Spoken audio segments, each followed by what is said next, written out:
आज मी बनवणार आहे पत्ता गोबी राईस. म्हणजे हा बघा, हा पत्ता गोबी घेतलेला आहे. हे पत्ता गोबी खिसून घेतलेला आहे आणि इकडे कढईमध्ये तेल तापवलेलं आहे आणि हा कुकरमध्ये मी इंद्रायणी राईस लावलेला आहे.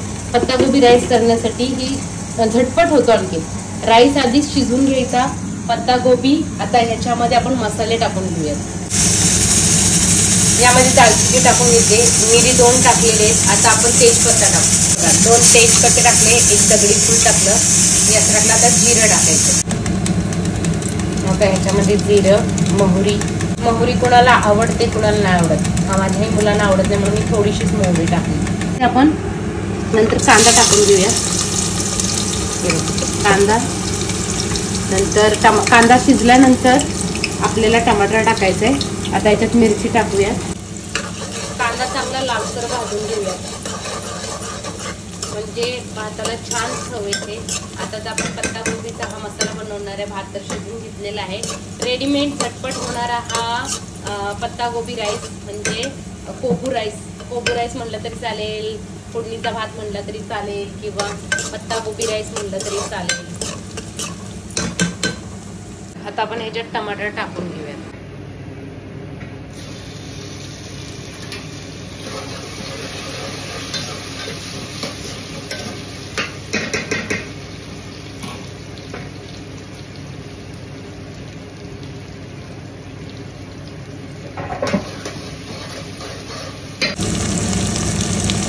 मस्त एक सगळं करून घ्यायचं आहे. नंतर आपण चटणी. आता मी ह्याच्यामध्ये हळद घेतली 1 चमचा, लाल तिखट घेतले आणि मीठ घेतले 1 चमचा. कारण की भातामध्ये सुद्धा मी 1 चमचा मीठ टाकलंय म्हणून भाजी पुरताच हा घेतलेला. आता हे सर्व मी यामध्ये टाकून देते आणि मग परत त्याला एकजीव करते. मग आपण पत्ता गोबी टाकतो.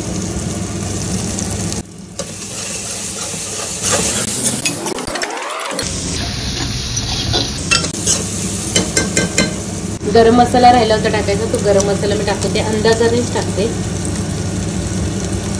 आता आपण ही धुवून घेतलेली पत्ता गोबी याच्यात घालून घेऊया कारण की मसाला आपला पूर्ण एकजीव झालेला आहे. आता ह्याच्यामध्ये पत्ता गोबी आपण हा मसाला शिजवून घेऊया आणि मग शिजलेला राईस त्याच्यामध्ये टाकायचा. शिजवून झालेल्या पत्ता गोबीमध्येच आपण शिजलेला राईस टाकायचा आणि 5-2 मिनिटं गॅसवर ठेवायचं आहे आणि नंतर काढायचं आहे. पण आता हे शिजवून घेऊया आपण. ही भाजी शिजवून घेऊया वाफेवर आपण, म्हणून हे झाकून ठेवले. तर थोडी वाफेवर भाजी शिजवून घेऊ. हे बघा, आपली भाजी आता शिजलेली आहे. आता आपण ह्याच्यामध्ये शिजलेला राईस घालायचा आहे. मी इंद्रायणी राईस शिजवले, तुम्ही कोणताही राईस शिजवू शकता आणि तो घालू शकता. मुलांना जे आवडतं तो राईस मी बनवलेला आहे. तुमच्या मुलांना कोणता राईस आवडतं ते तुम्ही यामध्ये घालून बनवू शकता. थोडंसं आपण आता वरून साजूक तूप घालूया.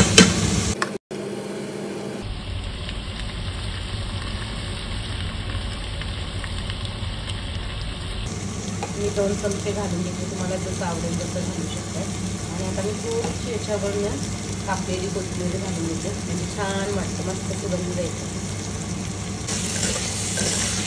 थोडंसं हलवून घेते आणि आता राईस घालायचं. बघा, तुपाचा वास त्याच्यामध्ये, तूप टाकल्यानंतर तुपाचा वास किती सुंदर येतो.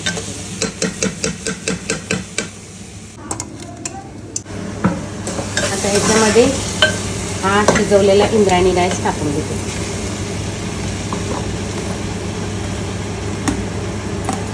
आणि तुम्हाला ही माझी रेसिपी कशी वाटेल ते नक्कीच मला कमेंटमधून सांगत जावा.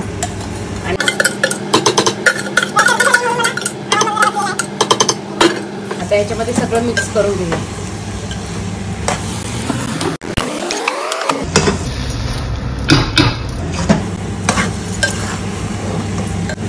आता ही आपण थोडंसं 2 मिनिटासाठी झाकून घेऊया एकजीव होण्यासाठी.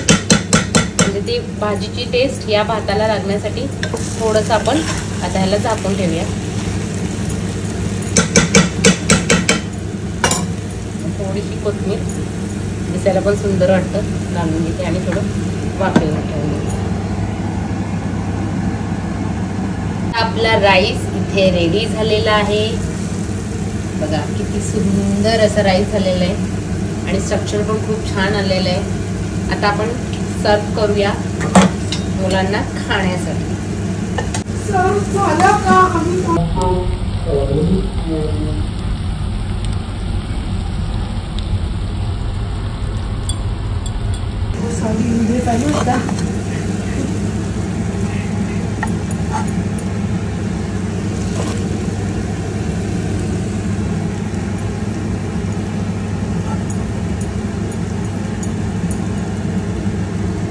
मस्त गरमागरम कोबू राईस नक्की सर्वांनी ना बनवा आणि कसा बनवून लागतोय तो मला कमेंट मध्ये नक्की सांगा. तर आता हा स्पेशली श्रावणीसाठी